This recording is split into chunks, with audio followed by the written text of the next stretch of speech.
until our processes are right, until politicians learn to respect the rule of law, act in accordance with provisions of their own constitutions and guidelines for the conduct of primaries, people will always go to court. And also until INEC and the participants in the electoral process allow the will of the people to prevail. Do not destroy ballot boxes. Do not use violence to prevent people from voting. Do not maim and kill people. Do not force people or induce electoral officials to do the wrong thing. Do not mutilate the results. People will go to court. The INEC went to court in the first place to say, look, the order of court prevents us from tampering with the beavers used for the election, but we need to reconfigure it. And then the Labour Party, I understand, opposed the application on the ground that the data for that the beavers is a primary register of voters, which will show how many voters were created, how many people voted at that election. And so that allowing INEC to reconfigure it will mean that the data will be lost. But INEC countered by saying, no, the data will not be lost, it will be backed up. And all the information will be accessible just like Chamberlain read. So, and they indicated to the court too that failure to allow INEC to reconfigure the beavers will mean that the INEC will be unable to conduct the remaining gubernatorial and House of Assembly elections. And the court agreed with them that with the assurance they've given, and the Labour Party not filing any affidavit to counter the fact that they need to do it, that data will not be tampered with or lost, that there was no basis for not granting it. And the court did not want to tie INEC's hands, so the court granted it. And maybe because, not maybe because the order came late in the day yesterday, and they had to reconfigure 176,000 beavers to be used for the election. This occasioned the postponement in the election scheduled to take place on Saturday. So the whole essence of this is about evidence required for use in the election petition tribunal. While those who are petitioners have doubts about the integrity of INEC in not tampering with this, INEC on his honor gave assurance that it could be trusted that this cannot be tampered with, and that they will have full access to all the back-end data relating to this. And I'm sure if anybody tampered with such things, forensically this can also be discovered. So the whole essence of it is to ensure that the remaining elections take place, and also to ensure that the evidence that may be required by those who go to court are not tampered with, and are stored in such a manner that they will be able to retrieve them without disrupting the electoral process. I know that technical people raise different issues, but this clearly is also within the legal time frame within which the elections can be conducted. Absolutely. So there's no cause for any concerns in this particular area. Not to my mind. Well, I do know that, yesterday's judgment was going to hold, we were already told by analysts that it was going to have, consequences whichever way. INEC has raised a few issues here and in a statement, but what also comes to mind is how we put this in mind when we thought about the introduction of technology into our elections. There are questions as to whether or not this was thought about. In the Osun elections, or even in almost all the elections that have been conducted with the beavers, I think only the Osun elections have gone to court. And we've seen that in the conduct of that election petition tribunal, evidence was required from the beavers, and the beavers was, in fact, I think we understand, demanded by the tribunal to be brought there. So there are questions as to whether we have thought about the implications of the introduction of technology. Do you have any idea of how it worked with the smart card reader, and whether there was anything we could have learned from that? Now, with the smart card reader, one can't really say, because of the Supreme Court judgment in the, I think, Lagos and Rivers State matter, where the court held that the data from the smart card reader could not be relied on for determining the number of accredited voters, because it was not part of the law then, and it was a mere regulation by INEC. And under the 2022 Electoral Act, INEC was empowered to determine how to conduct the election, unlike in 2010 Act, where electronic mode of voting accreditation was outright forbidden by the Act. So the introduction of technology always comes with the downside, always comes with the suspicion. Even in the US, people like Trump are still casting doubt about the integrity of the electoral process that produced Joe Biden as president. So there will always be people who suspect that somebody somewhere may impute data or corrupt data or hack into the system to give a different reading.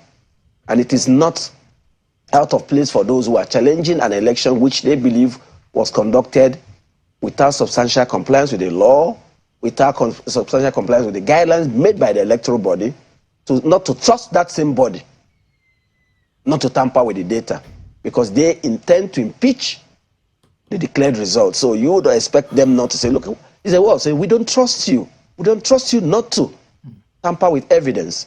So it's a way of, all in all, is to find a middle ground which satisfies everybody, which allows INEC to carry out its job, and which also preserves the evidence in the form it is, so that they will be used in such a manner that nobody will have doubts about it. You mentioned the Osun election, gubernatorial election. Yes. The problem with that election, to my understanding, was that INEC certified different results of the product of the beavers, thereby casting doubt as to the report that was produced. What do we believe? At what point does the beavers preserve the correct record? Is it automatic? Does it take forever? Can it keep reproducing different outcome? Even though there were arguments saying that they presented that the ones that they gave to different political parties were the ones that were coming in at the time. So both of them were different, and it wasn't the final output. And they expected the court to have take a look at the beavers machine itself. That's just... So Chamberlain, if you ask me, that's where the problem is. If you can generate different results from the same thing at different times, different people. No, not when it's concluded. Now, my understanding of beavers is that it works online and offline. So when you are connected to network, it's automatic. So how long did it take for those other ones to connect to the network? Okay. To keep giving different... I'm not a technical person, yeah, but so. that you understand why people from the Osun election, and because of that, the tribunal found that there was overvoting and now cancelled results from certain areas and upturned the result declared by INEC. So there's already an integrity issue concerning the output from beavers. And so when people have doubts as to whether the backing of it in the course of the reconfiguration would affect the output, it's not after all baseless. I think it's just important to also state that in that particular election, I think INEC is part of the appeal now. It's part of the appeal process. They said that there was an interim report and then there was a final report. And it was the final report that they were hoping the tribunal will rely on. But what I'm trying to say is that it doesn't look like we've given sufficient room. We know that traditionally, for presidential and governorship elections, we will hold the presidential first. I mean, whichever one we decide. I know there's still controversy as to which one to hold first. But our recent experience has shown that we will hold the presidential elections first, and 2 weeks after, we will conduct the governorship elections. I'm just asking that with the introduction of technology, especially now that it is recognized by the Electoral Act, where it says that INEC will, a voter will be accredited using a smart card reader or any other electronic device, which INEC decides. I'm just wondering whether we have given sufficient room in that 2 weeks for, to take cognizance of whatever litigation could arise as a result of the use of technology. Well, this is a first-time experience, and I'm sure as we move forward, INEC will devise ways to accommodate such developments, and the court have also shown their willingness to take these applications and rule on them as quickly as possible so as not to disrupt the entire process. So it's a learning process. Now, let me ask you quickly. Yeah, if I could just follow up on that one. Okay, look at this. He says that it has come far too late for the reconfiguration to be concluded. So some could interpret this as though the court could have done it a little faster. Well, I have my doubts. INEC declared the winner of the election around 2 a.m. on Monday nights. That's in the dawn of Tuesday. And people went to court immediately to request to be given access to this. I think they got the order on Thursday. And INEC came back immediately, the day after they got the order, if I'm not mistaken, to ask that the order be varied to allow them to reconfigure. And the other people had to be put on notice and they had to file things. And the court ruled on Wednesday. So if you look at the circumstances, it would not appear to have come too late. But maybe too, the court could have sat over the weekend and taken all arguments in this, maybe ruled. Maybe that's also what we may need to consider, that the weekends should not be wasted in this kind of situation, so that decisions will be rendered in good time to allow INEC to make the requisite preparations for the election. And also INEC, immediately upon being served an order, should be up and doing to request that certain things be done so as not to tie his hands. Because we don't know how long it takes to configure the beavers. I don't know. Yeah, that's part of what we're saying. Look, we could have possibly get across to INEC and ask this question, see if they make themselves available. And then others also wonder, could it also be that maybe the commission thinks, look, weekend is best time for this kind of elections, and so we cannot do it weekday. So even if we finish configuration on, say, Tuesday or Wednesday, we may not be able to do elections on a Thursday, so we push it to Saturday. Who knows? Just maybe.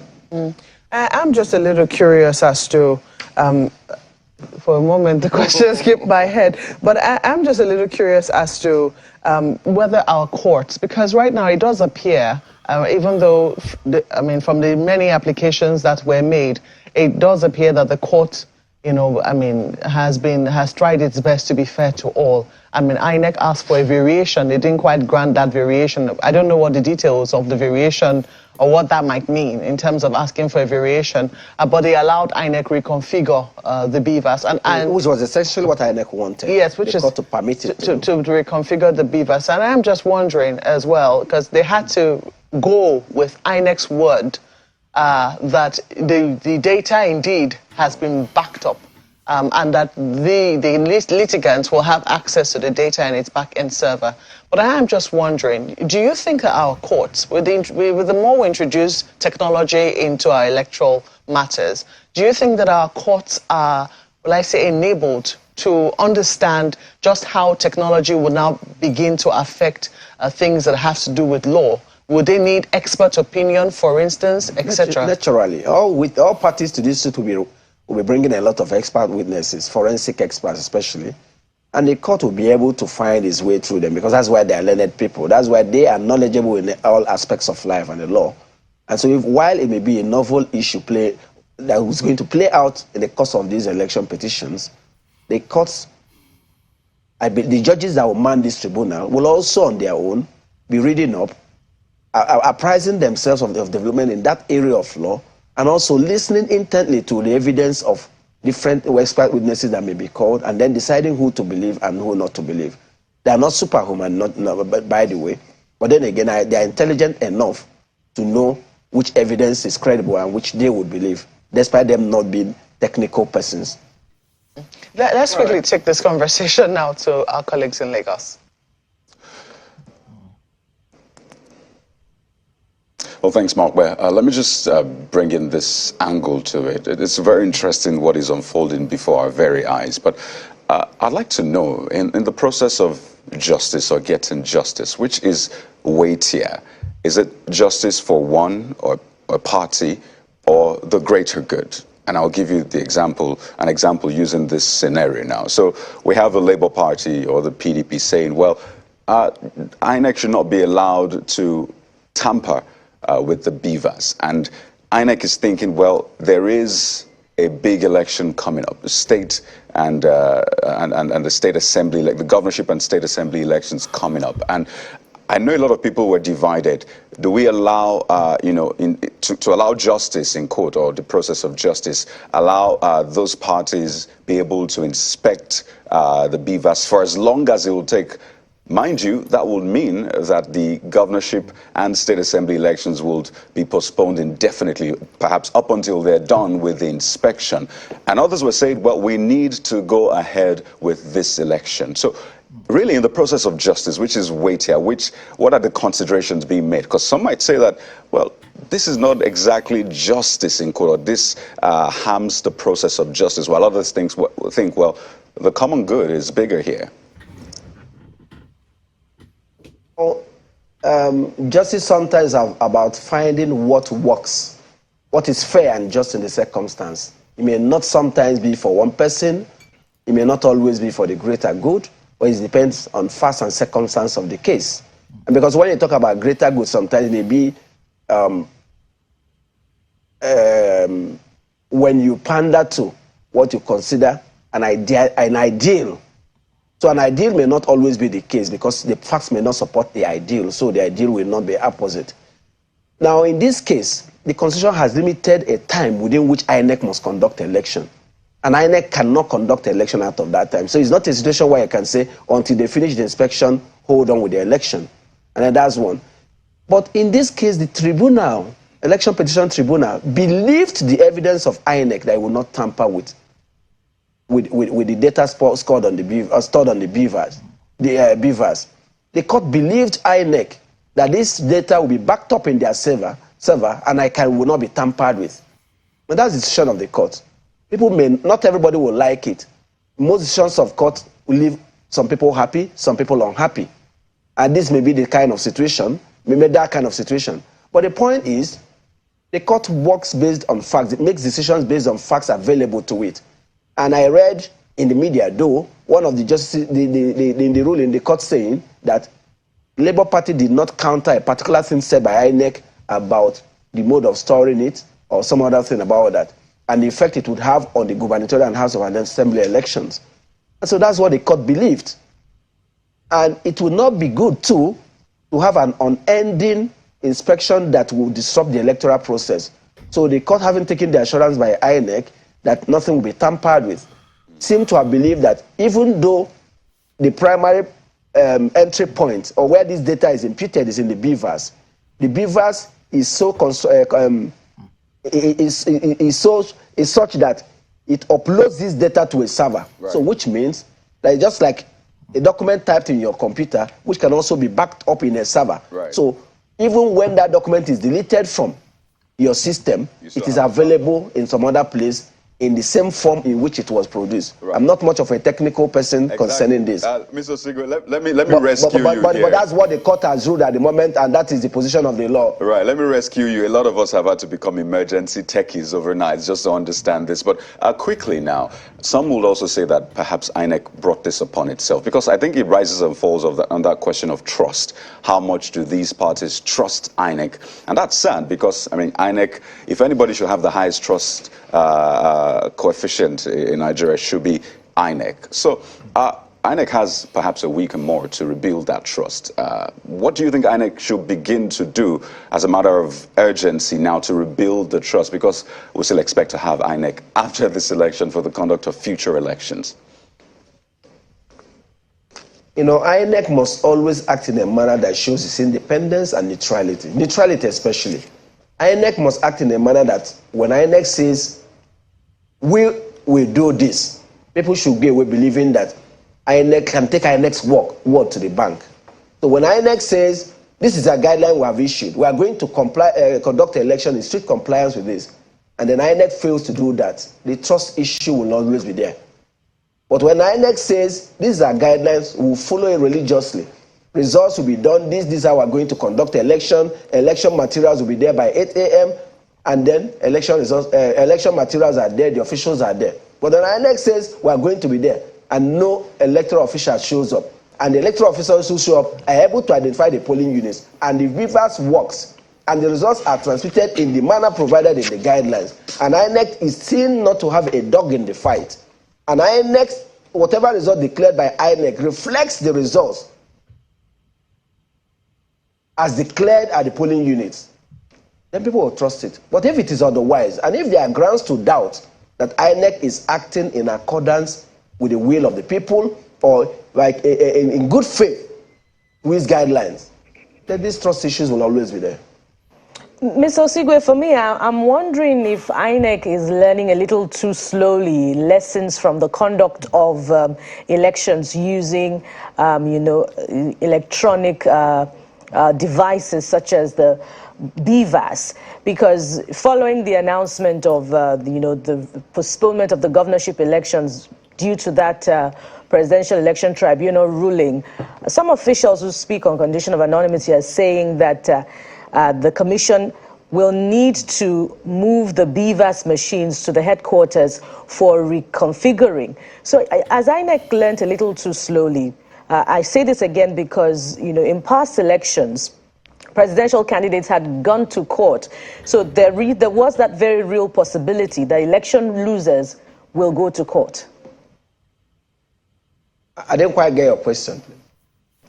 In this whole process, you said earlier when Malcolm was asking you about, the implications of using the digital device to conduct elections, what are the lessons that had been learned? So, and you say that it's a learning curve. So for me, as INEC learned a little too slowly, shouldn't it have anticipated that election losers will go to court because of the implications of using, the digital device to conduct elections? I think people are not going to court because they are using an electronic device. People are going to court because they question INEC's good faith to its guidelines. They have doubts about whether the results declared reflect what they believe was the outcome of the voting in the polling units. So it's not about the electronic device. It could also happen if it was just paper-based election.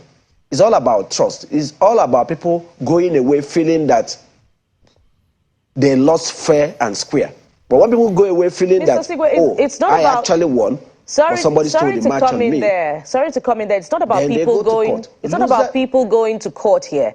It's about INEC's preparation. Did it anticipate enough that people would go to court? And shouldn't it have prepared, perhaps additional BVAS machines for, this possibility for where we find ourselves now? Well, your question suggests that shouldn't INEC have prepared for another set of 176,000 BVAS machines? And that would have been killing for our economy. I mean, know that the budget we've been operating a budget deficit, we're borrowing to fund our budget, and so much money has gone to funding INEC for the preparation of this election. And I do not think the outcome has reflected the huge funds spent on it. But to suggest that they should have two sets also may mean having a lot of BVAS that may fall into the wrong hands.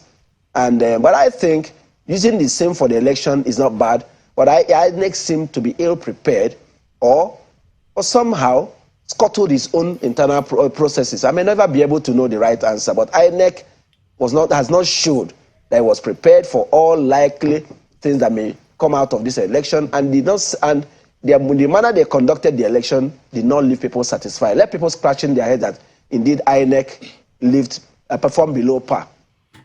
Point taking about the costs, but what lessons have we now learned, about this process for future presidential elections, given the fact that we are a people prone to litigation, particularly after having lost elections?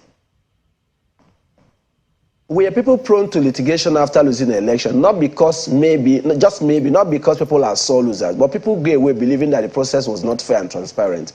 People go away believing that if they are in compliance with the provisions of the law and the procedure for election, probably they will not have lost. When you have voter intimidation, violence, results mutilated, results uploaded being different from what is declared in some cases, or people being forced under duress to declare a person who may not have won an election as the winner, then people will go to court.